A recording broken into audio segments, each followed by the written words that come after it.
फरीदाबाद में एक दिल दहला देने वाली घटना घटित हुई, जिसमें गौ रक्षा के नाम पर इंसान की हत्या की जा रही है, मानवता की हत्या की जा रही है। गौ रक्षा के नाम पर आतंक फैलाया जा रहा है। ये कौन है जो गाय की रक्षा के ठेकेदार बने हुए हैं? ये कौन लोग हैं जो धर्म के ठेकेदार बने हुए हैं? किसने इनको गाय की रक्षा और हिंदू धर्म की रक्षा की ठेकेदारी दी है? देश के प्रधानमंत्री ऐसे तमाम मामलों में एक शब्द नहीं बोलते। भारतीय जनता पार्टी ऐसी हत्याओं पर खामोश रहती है। हरियाणा की सरकार ऐसी हत्याओं पर खामोश रहती है। इसका मतलब हरियाणा की सरकार इन हत्याओं को प्रायोजित कर रही है, इन हत्याओं को संरक्षण दे रही है। इन हिंसक कार्रवाइयों के पीछे हरियाणा की सरकार है, उनके संरक्षण में सब कुछ हो रहा है।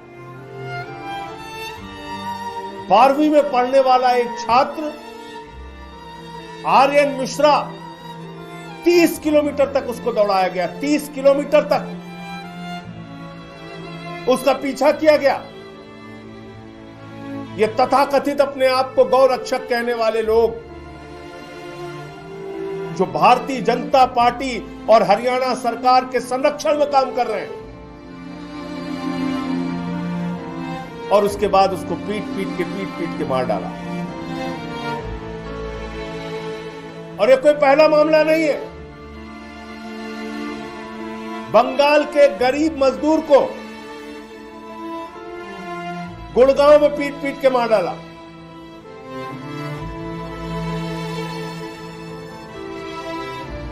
हिंदू मुसलमान, हिंदू मुसलमान, हिंदू मुसलमान, बीजेपी की पूरी राजनीति इस पर निर्भर है।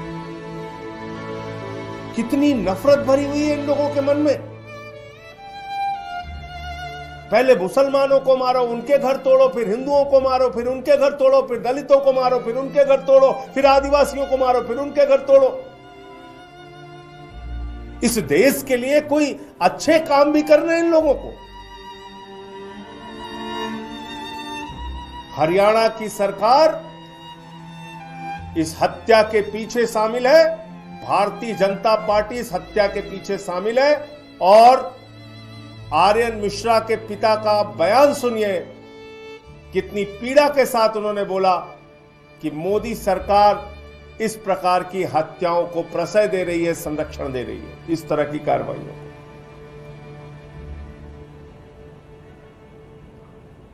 बुलडोजर संस्कृति चल रही देश में। 144 करोड़ लोग सरकारें बना रहे हैं। बाबा साहब डॉक्टर भीमराव अंबेडकर जी संविधान लिख के गए। अपराधों के लिए देश में कानून बना है, न्यायपालिका बनी है। अपराधियों को सजा देने के लिए लोकतंत्र की जगह बुलडोजर तंत्र चल रहा है। अभी एक बड़ी सख्त टिप्पणी न्यायपालिका की सुप्रीम कोर्ट की बुलडोजर के बारे में आई है। अपराध है, आप धारा के अलग अलग धाराएं हैं, उसमें आप मुकदमा दर्ज कीजिए, कार्रवाई कीजिए, सजा दिलाइए। किसी के घर पे बुलडोजर कैसे आप चला सकते हैं? और मैं बार बार कहता हूं कि बुलडोजर किसी का सगा नहीं है। ये बहुत बेवफा है बुलडोजर। ये कभी छतरपुर के मध्य प्रदेश में मुसलमान के घर पे चलता है तो भाजपाई लड्डू बांटते हैं, खुशी मनाते हैं, बुलडोजर चल गया, मुसलमान का घर जमींदोज हो गया। फिर काशी में चलता है, हमारे पुरातन मंदिरों पे चलता है। 300 से ज्यादा मंदिर तोड़े गए काशी के अंदर। मैं पूरी जिम्मेदारी से बात कह रहा हूं, 300 से ज्यादा इन्हीं भाजपाइयों के द्वारा बुलडोजर चला चला के वहां लोगों के घर तोड़े गए।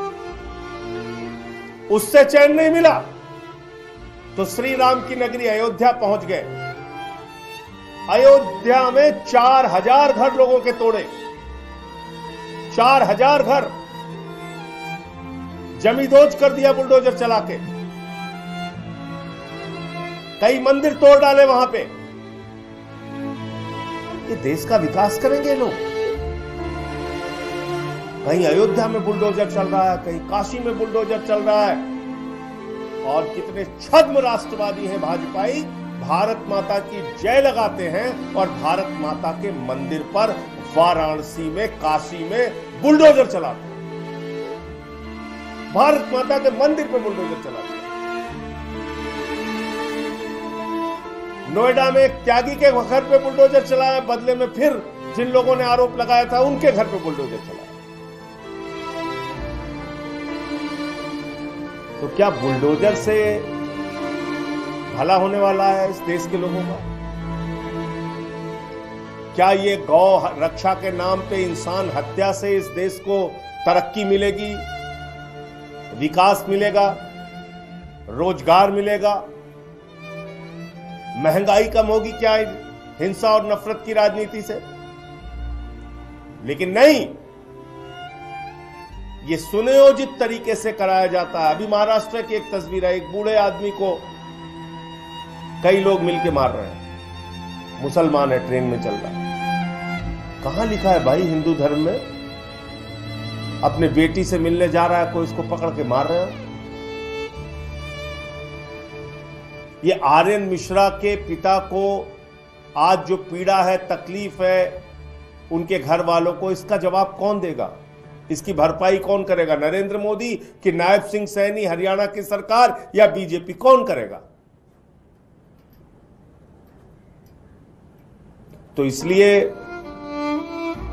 गलत का विरोध करना है जो आम आदमी पार्टी करती है, किसी के साथ भी, दलित के साथ हो, पिछड़ों के साथ हो, आदिवासियों के साथ हो, मुसलमानों के साथ हो या हिंदुओं के साथ हो। मैं आंकड़े आपको बता रहा हूं।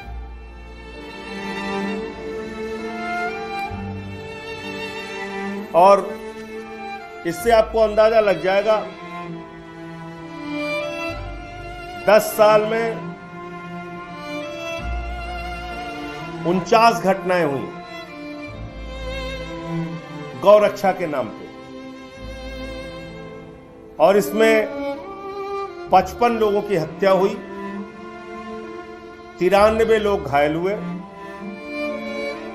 और ये ज्यादातर भाजपा शासित राज्य में हुआ।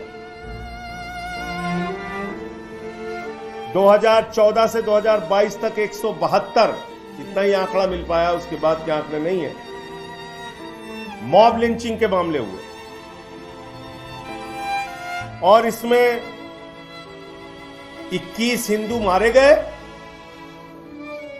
और 21 हिंदू घायल हुए, 6 दलित मारे गए, 42 घायल हुए, मुसलमान मारे गए। ये सच्चाई है मॉब लिंचिंग। कश्मीर में आपने देखा, कश्मीरी पंडित, टीचर या बैंक में काम करने वाले जो, या बिहार के जो मजदूर वहां पे गए, उनकी हत्या हो जा रही, इसी शासन में हुआ। तो ये जो बुलडोजर है, ये उत्तर प्रदेश की राजधानी लखनऊ में भी चला। अकबर नगर इलाका है, 1800 स्ट्रक्चर तोड़े गए, घर, मकान जो भी था। 101 के करीब दुकानें तोड़ी गईं, और इसमें ज्यादातर हिंदुओं के घर तोड़े गए, मुसलमानों के भी तोड़े गए, हिंदुओं के भी तोड़े गए। तो मैं भाजपाइयों से यह कहना चाहता हूं, इस देश को नफरत की आग में झोंकना बंद करो, और ये जो उछलते रहते हो, लड्डू बांटते रहते हो, चलो मुसलमान का घर तोड़ा गया, चलो दिल्ली में झुग्गी तोड़ दी गई, चलो गरीब का घर उजड़ गया, बांटो लड्डू, मनाओ जश्न, ये बंद कर दो अब, क्योंकि ये तुम्हारे भी घर पे चलेगा, तुम भी बचोगे नहीं। अयोध्या काशी की हालत जाके वहां के लोगों से पूछो। और ये किसी हिंदू धर्म में नहीं लिखा हुआ, और कोई हिंदू धर्म की ठेकेदारी और कोई आइडेंटिटी कार्ड ये गौरक्षक तथा कथित अपने आप को कहने वाले इनके पास नहीं है कि किसी को भी पकड़ के मार दें। आर.एन. मिश्रा तो एक ब्राह्मण का लड़का था ना, उसको गौ हत्या के नाम पे मार दिया। ये अपने पड़ोस में हत्या करेंगे, कल को घर में हत्या करेंगे। जब दिमाग पे खून सवार हो गया है तो ऐसी घटनाएं होंगी। तो इसलिए इस पूरे मामले की, गुड़गांव की जो घटना हुई जिसमें एक बंगाल के गरीब मजदूर मुसलमान को मारा गया, और आर्यन मिश्रा की ये जो हत्या हुई, और ये दोनों हत्याएं गौरक्षा के नाम पे हुई, इन सब के पीछे कोई अगर सबसे ज्यादा जिम्मेदार है तो भारतीय जनता पार्टी, नायब सिंह सैनी की सरकार, हरियाणा की सरकार। और इसका जवाब प्रधानमंत्री को देना चाहिए, क्योंकि वो बार बार दावा करते हैं वो डबल इंजन की सरकार हरियाणा में चला रहे हैं। तो डबल इंजन फेल हो चुका है, इसलिए इस सड़े गले डबल इंजन को अब हटाना होगा, और हरियाणा की जनता हटाएगी।